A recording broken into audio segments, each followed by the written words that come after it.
Thank you for this very kind invitation. This is yours or mine? Yeah, no worry. This is yours, I believe. Okay.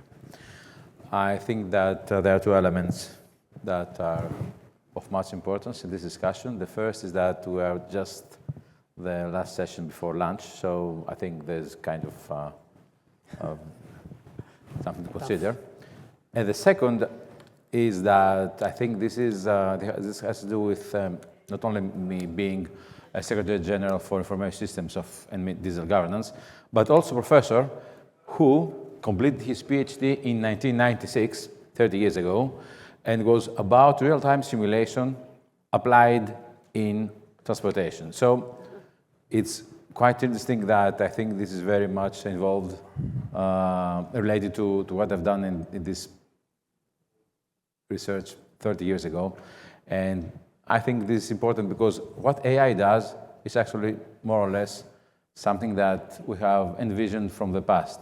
And actually AI comes from the past because 80s and 90s are very promising research, promising research that was made in this time.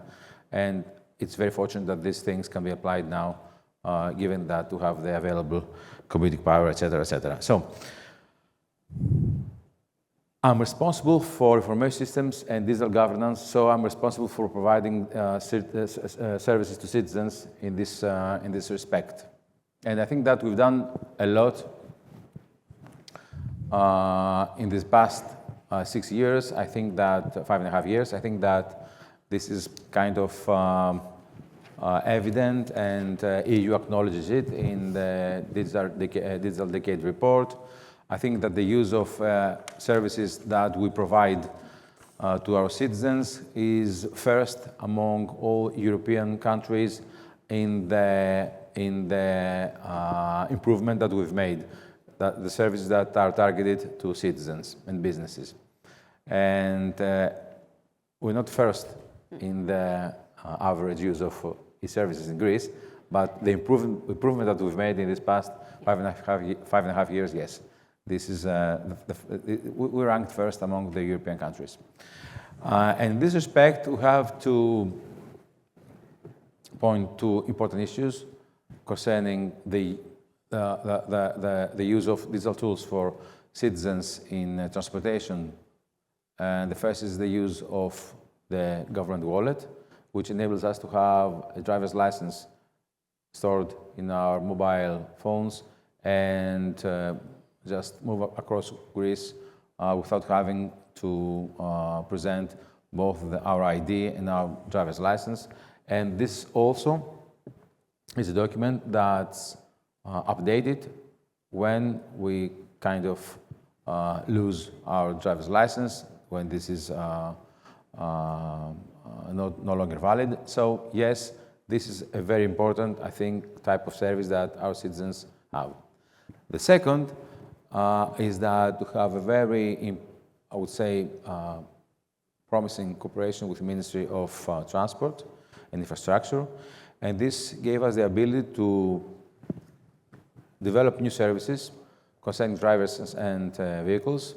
So practically all types of registration and renewal and new licenses for drivers and also vehicles is now automated. Also, transfer of property of one vehicle to from one person to another is also made fully digital, and this can be performed through GovGR.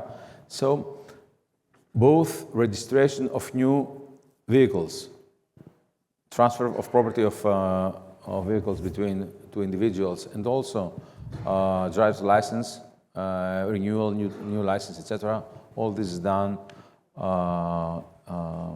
automatically. So, to accomplish that, we had, and this is a very, I would say, important aspect, to clear all registries, information systems of the government that have different data, and in this way to enforce interoperability.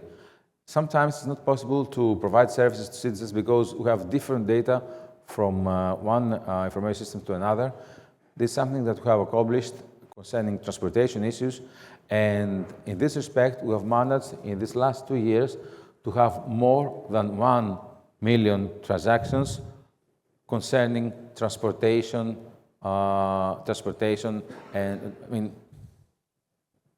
drivers and vehicles transactions.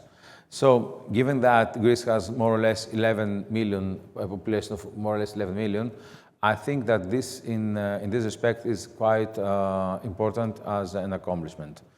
And that's why I think that we have not been able to provide many digital tools across all transportation domain, but especially for vehicles and drivers and registration, this has been able to accomplish. Now, I have a couple of minutes. I think you're minus, but yes, you can. Already minus, but... There will be a second round?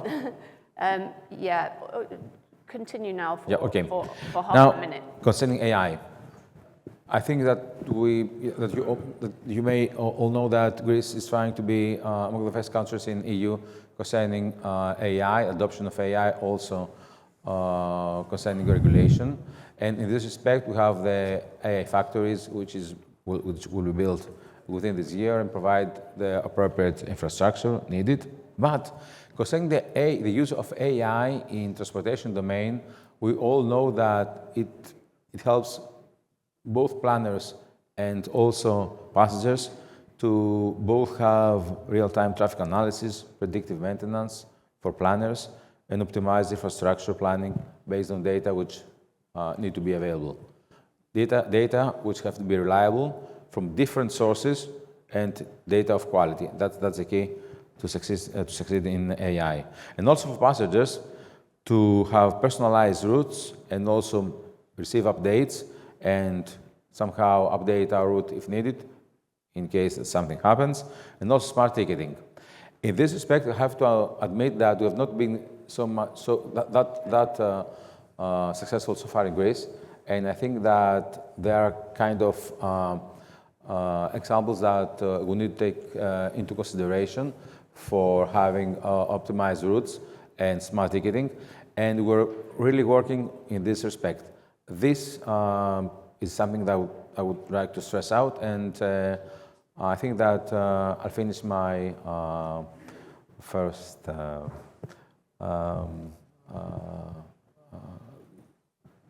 remarks in this respect, and